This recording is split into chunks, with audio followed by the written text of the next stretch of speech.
Welcome to Well Played Podcast, a podcast on all things playful and joyous in education. I'm your host, MrMatera, sixth grade teacher, author, and presenter.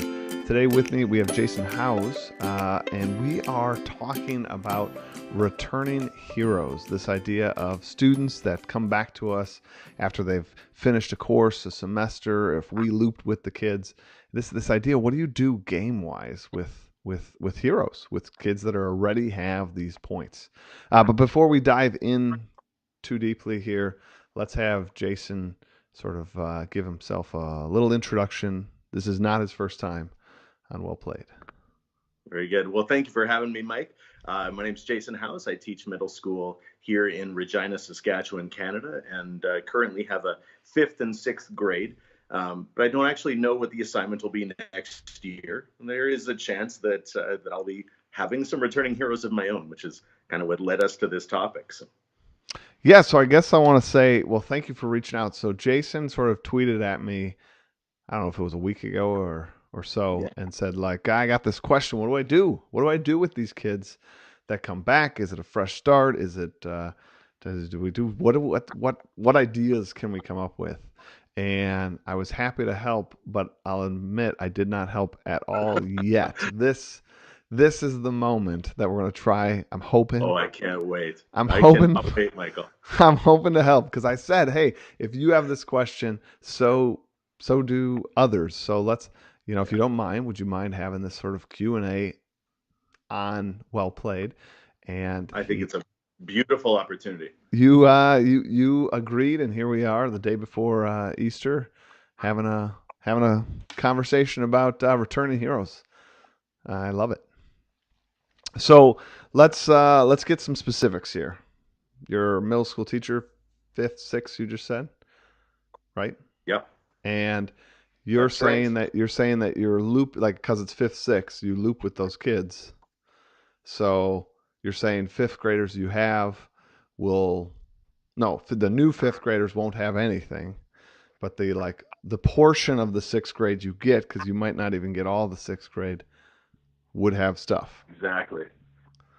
And that's where the conflict comes in, right? And it is new to me. I've obviously been working in a gamified classroom for a couple of years now, but I've never had returning heroes. And it just dawned on me about a week ago that, well, what do I do with them? Because obviously there is the option of just having them continue on, but that then poses problems as well, right? Because then you have students that are starting from scratch, and so I guess that would possibly involve me finding a different way of measuring progress if you've got students that are maybe separated by like 15 levels at that very beginning of the year. It could be tough, right?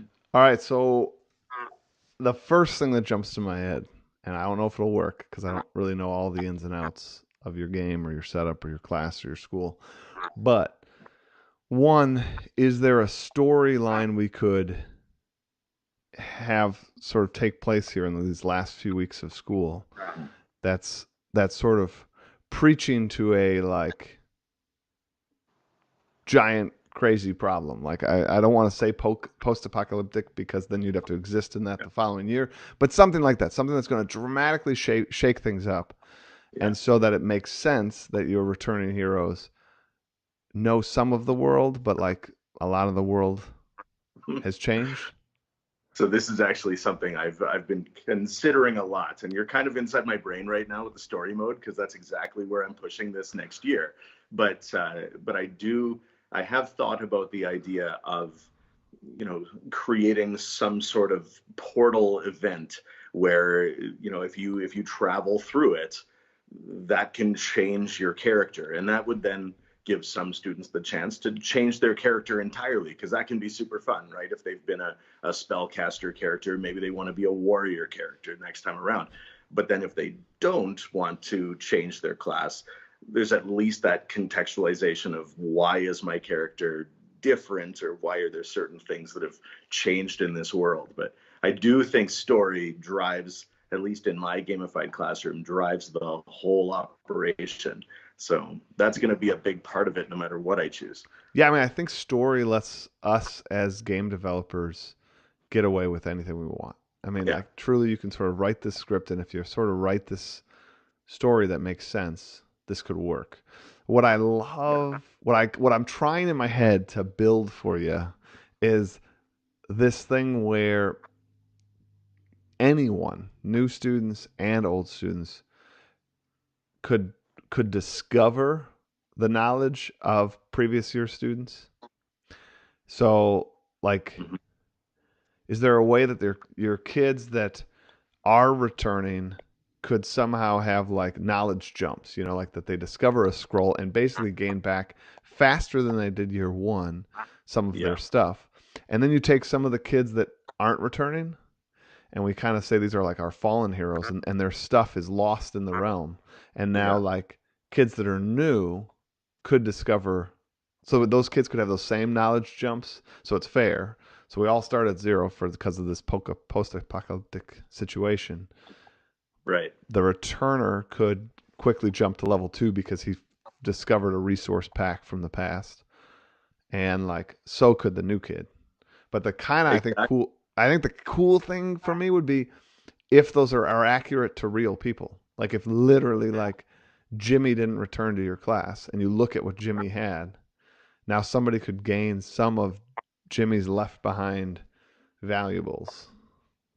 That's very cool, actually. Like that kind of ties into certain mechanics that we already have. That when heroes fall, like we can find the items that they dropped, right? And so that is a cool idea. I like that a lot, and I think it's important because like no one wants to have that whole like I lost my progress moment, where it's almost like the scrapped save file on a game, and that just leads to frustration, and certainly I don't want that.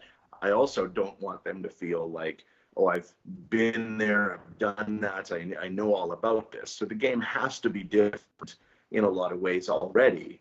um, Not that I want to change the whole thing, because they should be in being returning heroes, they should be comfortable and be able to use the experience that they have, but it absolutely can't be repetitive, right? So Yeah, I think that this storyline would allow you to get away with it, especially if you could write the lore around. Uh, Maybe if you could write the lore around this being like an event that could happen again. So that way, like mhm. even at the end of this year, you're now fifth graders know that there's like this beast that comes and shakes everything up. There's this portal that comes. There's this curse that happens. Whatever. So we know that like it's going to reset again. And hey, fifth graders, this is why you're sixth graders. We're a little frustrated, but they Yeah. also were able to keep some of the things. Oh, that was my other point. I think your returners should get some leg up. So whether that means they already start on level 1, where the other ones started at level 0 or whatever, uh, and maybe able to keep like one or two items. Like I don't know how many. Like I don't know what's a large amount of Yeah. power ups you have in your game, but my kids, a lot of them It depends have. on the, I'd say the average kids in my class have yeah. 5. I So mean, if they could keep one or two, that'd be a nice bonus. And the yeah, fifth grader exactly. starts with nothing. I thought about the custom, yeah, I thought about the custom item as well. I've also thought of just including them in the building of that item, that they could then hold on to for the fall. But I do agree. I think that that's important, that they do feel like that, because the hero's welcome is a huge thing, right? I mean, I think about that moment at the end of the Lord of the Rings, where Aragorn saying to the Hobbit, like, "My friends, you bow to no one," and I want them to have that moment, um, that they are kind of the heroes in this world, right? Yeah, I mean, I think you with any teacher that has those veterans return, I think you have an amazing game opportunity. And I love Yeah, that you're already thinking that through. That we're not going to let that moment pass. That there's going to be at least some intentionality built around these returning students because that's money. I mean, like storyline, that's money, and you want to engage even those in people. the streamlining of the introduction of the game itself, that is money. Like that's going to go so much more smoothly this time around, when a quarter of my class already are familiar with those elements. Yeah, and if that quarter, maybe again, I'm shooting from the hip, but if we're starting with this like crazy problem, maybe it's on that first week when you're unveiling and you're rolling this out, maybe it's the veterans that discover this like group of like survivors, which is the new fifth graders and the new sixth graders, and like Yeah. maybe they have to like go out on a mission that they're all going to win, they're all going to be successful. This is like a bonding thing, right? So Sure. it could be some team building that you wrap into the storyline, but this introduces the new people to the idea of getting points, maybe an item, whatnot, and it like makes it also honors the experience that the sixth graders have already had. You're playing to their strength. Right.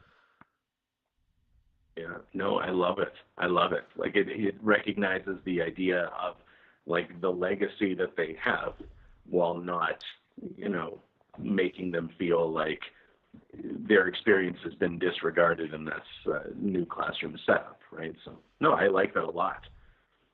So which way were you sort of leaning as you were mulling this over for the week before we got to this chat?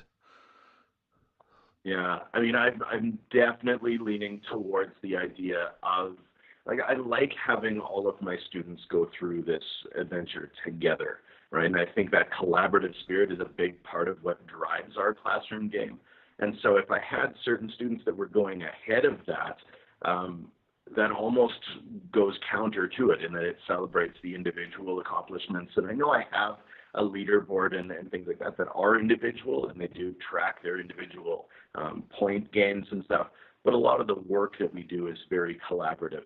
And so I was really, really leaning towards, and still am, leaning towards the idea of, you know, zeroing out to that XP and starting with some sort of cataclysmic event that kind of shakes that all up. But, you know, and there are ways around that too. Like I can always, obviously allow them, you know, to hang on to certain items like you suggested. They can have the same type of armor and pets and those kind of things that have already been gained that are very much just kind of those cosmetic features of the game. They don't really, you know, affect how the things unfold in our classroom with regards to our learning and achievement. So those are easy things, but I really do feel like I want things to start at that level where we're all moving through this new adventure together, right?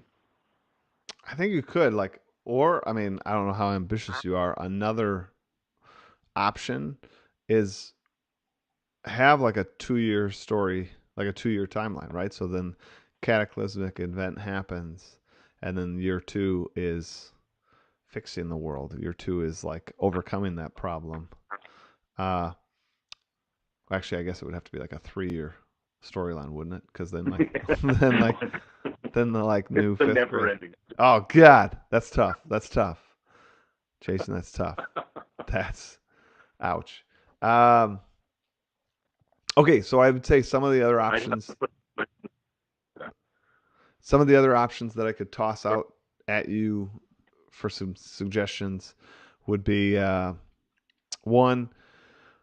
I absolutely think that you should zero out the XP, 100%, because that is a pride point, and you really do want to get to the fact that each year is a game. And if you're a yeah, teacher that's playing this for a unit, you want the same thing. Like each unit is a game, and you want that hard reset so that it's really truly like quote unquote fair for everyone. Because it's no one's fault that they're a year younger and they were not able to be in your class last year, and right. So uh, yeah, so I would totally zero that out because that's just a pride point. It doesn't have a huge game function, so put them all at zero. It's even. But then, like I said, we want to bridge that gap with this experience that people already have. So we want to honor that experience. And I think one way you can honor it is with some items. I think another way you could honor it, it would be if you wanted throughout the year, provide, like if you have a side quest, provide like an alternate like challenge level that would be like only for your returners, or slash people that have unlocked this like power. So that way, like even your fifth graders yeah, could eventually unlock that power and choose to do the harder. But at least for the first like quarter, it's kind of going to like the sort of advanced players, right? And like I think that would provide some aspirational goal, right? Like being a younger middle school teacher, I think inspiring the fifth to do what the sixth does. Like, oh man, like I Yeah, wish I could do that's the always hard the goal. I wish I could do the harder quest. Like if that is the thing that's being said in your classroom, you've already won. Mhm. Exactly, right. And I think that that's, it's a cool opportunity to have that differentiated approach as well. But I love the side quests, and I've actually just recently developed that whole secret door mechanic. With what we're already doing in the class, and not everyone can open the secret doors, but so that would be something they're somewhat familiar with. But I do agree that that's a way of still, like you said, honoring those students for the progress that they had made and kind of the skills that they developed over that time, right? Without having that punitive approach to the students that didn't have that experience. Yeah, I mean, 100%. All right, so like with that, right? With honoring the kids who have done this before, what are some like things that we can honor them with if we're going to zero out their XP? We've talked about possibly giving them the items. How might this idea of like I don't know, like I told you about like being able to jump ahead in terms of like a level or maybe find an item that shouldn't be in the game too soon. Like how could we like functionally do that? How could we make that actually happen in the flow of our class? I mean, this is something I've also been thinking a lot of, and I don't have an answer to that one. I mean, I'm still kind of very much ruminating around with that. With regards to the item that doesn't belong in the game yet, I think that's a perfect drop for my current students because they are crazy schemers, Michael. Like they are not huge fans of those immediate effect cards. They love the cards that they can sit on for months at a time and then drop them in Just that at right the moment. perfect moment. So I think they are looking for those slow burn effects, um, that more so than other classes I've had in the past that love that kind of gotcha moment. These guys are very much that plotting group of students, which I love. Like I love the strategy that they've brought to the game this year. It's been incredible, which means I kind of need to build the same level of strategy into my introduction of those items, Sure. right? So, and that's I'm not there yet. I don't have an option for the actual, like the context for these items, the delivery model for them. I don't. All right. So I think I don't know. I think you should again going with the theme. We should call these like bits of wisdom like broken up. Like I'm thinking about like the Star Wars and how like I don't know if you've seen the new Star Wars or any of that, but Michael, I that's mean, hilarious. Yeah. Anybody that knows me that's listening to this right now is rolling their eyes at you. Oh, yes, I am a little bit of a Star Wars nut. all right. So like when they like the new storyline being that the like Jedi's trained at this place and there's this library with the books and the whatnot. Like what if in some of the storyline either the bad guys or whatever took that and sort of broke it up. So now like you've set the storyline that we can find these scrolls or books or Mm-hmm. data cards or like depending on when your game's all set, right? But we can get this information. And now you could like next year have either side quests or events in your game or projects they do that literally you Mm-hmm. say this one like we're going after like rumor has it that like up in this like mountainside is one of the Yeah. scrolls or rumor has it that on that cargo ship is one of the data cards like we need to like figure out how to get on the ship figure out how to like get to the data card so that we can like read it like whatever I mean depends your your storyline and all those things. But Yeah. what do we think about that? Like, because then you're also embedding like a whole nother storyline that you could then use and flex that muscle throughout the year. I think that's wonderful. I think the words "it's been said," dot dot dot, is that's a huge motivator for my students. Like they know that I'll drop those kinds of things in on them, and those are always worth them spending the time to go after. Right. Hmm. The rumor is that, and whether that means that they have to, go defeat a monster somewhere, or solve this series of puzzles along the way. They know that those are usually like high reward opportunities. So I do like that, and I especially love the idea of, because I currently don't have like the villain or even like a group of villains in my game. Ooh, It's now we got it. We just I need that, right? boom, we have it. I think that's going to be a game changer right there. So, and yeah, I think that's going to be exciting, right? Because then obviously who plays as the villain? I've been kind of that game master element for too long. Maybe I need to at times dip my toe in and be that villain. So no, it's All fun. I the like. while, all the while, like clearly saying though, I'm doing this because I have to, not because I want to. Yeah, against my will. Yeah, So kids, I promise I take no pleasure in causing you this pain. it hurts me as much as it. Yeah, Yeah. no, that's terrible.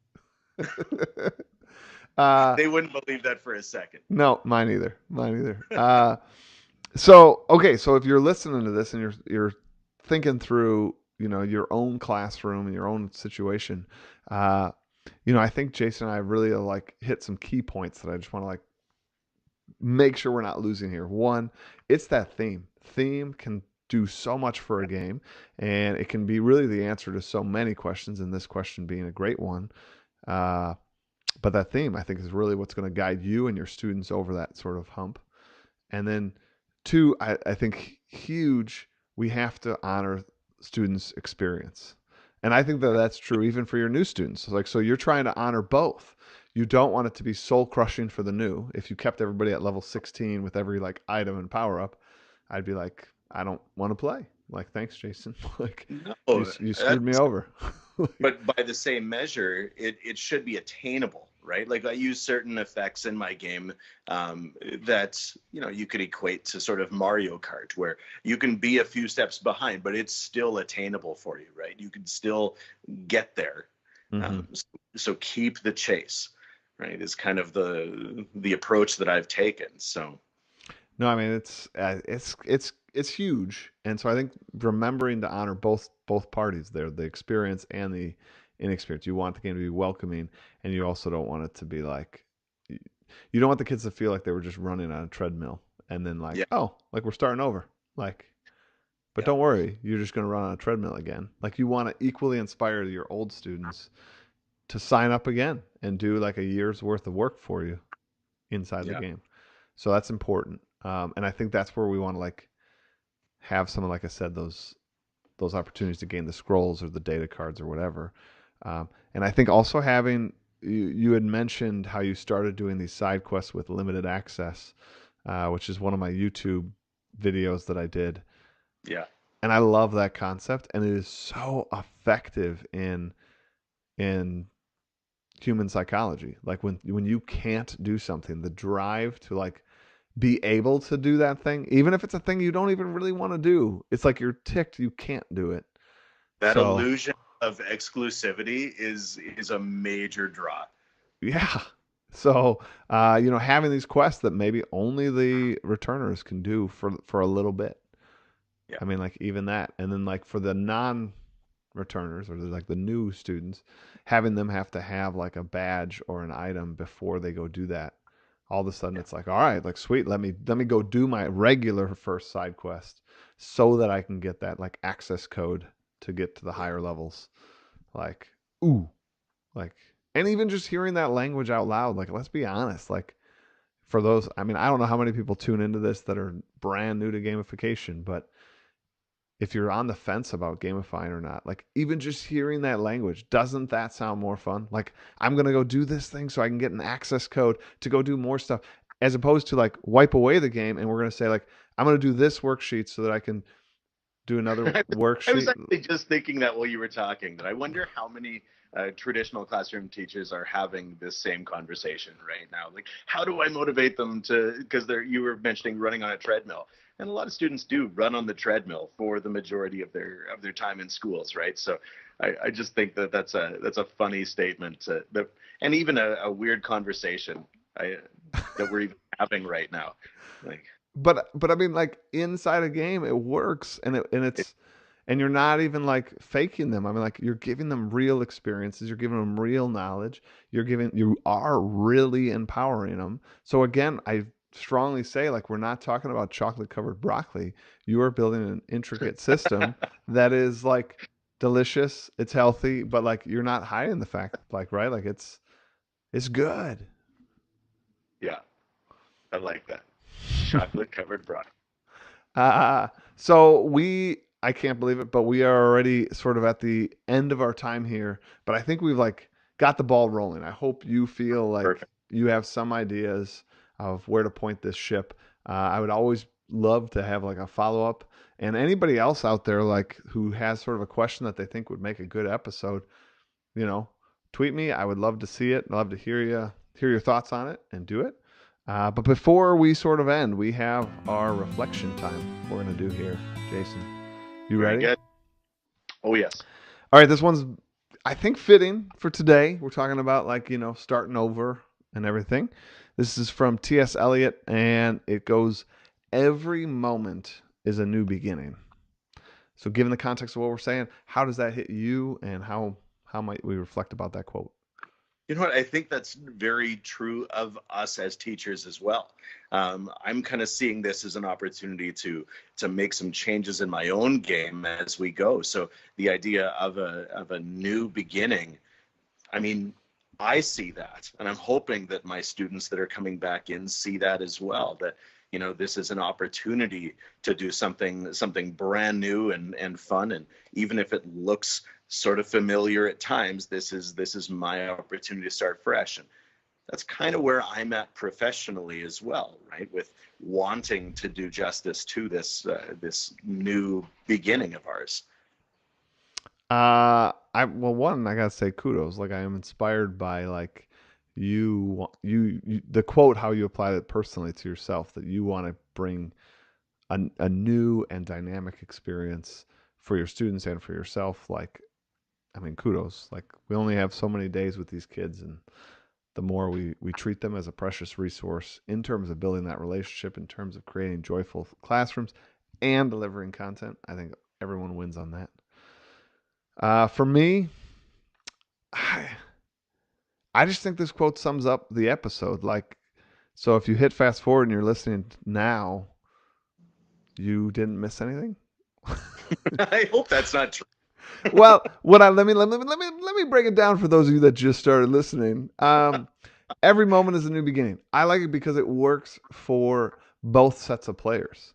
If you're the returning hero, this is a new moment.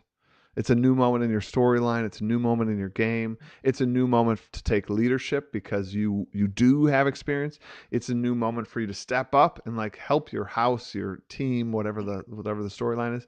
And if you are that new student who is like, what the heck is this class talking about? Like, I've never had a gamified experience. I got these 5 kids over here telling me this is going to be awesome. I got everybody else like, what are these points and XP and leaderboards? I got no clue. But all of it is a new beginning. And I think, and then you even tied in yourself that each time you add a new game mechanic and new students, it's always a new beginning for us as well. Uh, I just think the more we embrace that new beginning and see it as a start of something that we're going to commit to, that's where lives get changed. And I'm excited about all of those 3 parties: the new student, the old student, and the old teacher. The old teacher, very good. All of them being moved towards action and commitment towards it. So I love the quote. And I don't know. It's something I guess I'll ponder well beyond the end of this interview. So, It's a well, good one. Jason, thank you so much for coming on the show again. Thank you for reaching out and asking the questions. I love it. Thank you so much for having me. This has been fun. I'm always amazed at how fast it goes, but it was a good conversation. And I do feel like I came away with some sense of trajectory, right? And that's what I was really hoping for. So thank you for that. No problem. I think the hard part with gamification, and I talk about this to some of my friends, that like in the end, and I apologize, teachers, if this drives you nuts, but in the end, like no one can do it for you. Like it is your game, it is your storyline. So all we can do is like give some suggestions, some nudges, some ideas, but in the end, it is a body of work that you have to create, right? Uh, Agree. and that's like it's hard, but that's also what I think makes it effective because it's something you've created, tailor made for your students in your classroom and your personality, Yeah. which I have now learned is a Star Wars personality. So. Very much. Yeah. Well, then I'm going to ask, but like here on our last few seconds together, what was the best episode of Star Wars? Oh man. I mean, So we're deep deciding all between good things here. I mean, it's stereotypical. I have to go episode 5. Episode 5, you want the ones where the good guys gets their nuts kicked, huh? Yeah. Yeah. Dang. Exactly it. I could geek out about Rogue One for quite a while though. Rogue One, I loved Rogue One. I think it's my favorite of the new ones. Yeah. Yeah. That was solid. Solo was fun. Solo was like a Western. Solo was good. They're all good, right? Like we're talking about like a bunch of them are A minuses and one of them's an A. Or you could say there are a bunch of them are A's and one of them's A plus. Like this is all good. All good. I don't know how to like contextualize Star Wars into standard based grading, but yeah. Well, yeah. All right. So, well, everyone who has taken the time to join Jason and I, listen to us over this episode, I really thank you every week. You guys are just great. You're loyal. You come back. You listen. The analytics show that more and more of you are watching. More and more of you are tweeting out to listen to the show and get others listening to the show. All of that's appreciated. So thank you so much. As always, I'm going to point some of you guys, some of the new people to my YouTube channel. That's MrMatera, or YouTube/MrMatera. Lots of great ideas there. Would love for you to join in that community. Post some comments there. All of these episodes are found on the YouTube channel. They're both video as well as audio. There, if you have like a question or a comment or just a hey, keep this up, all of it helps. So thank you guys for listening. Enjoy your day. Enjoy the rest of your week and play on.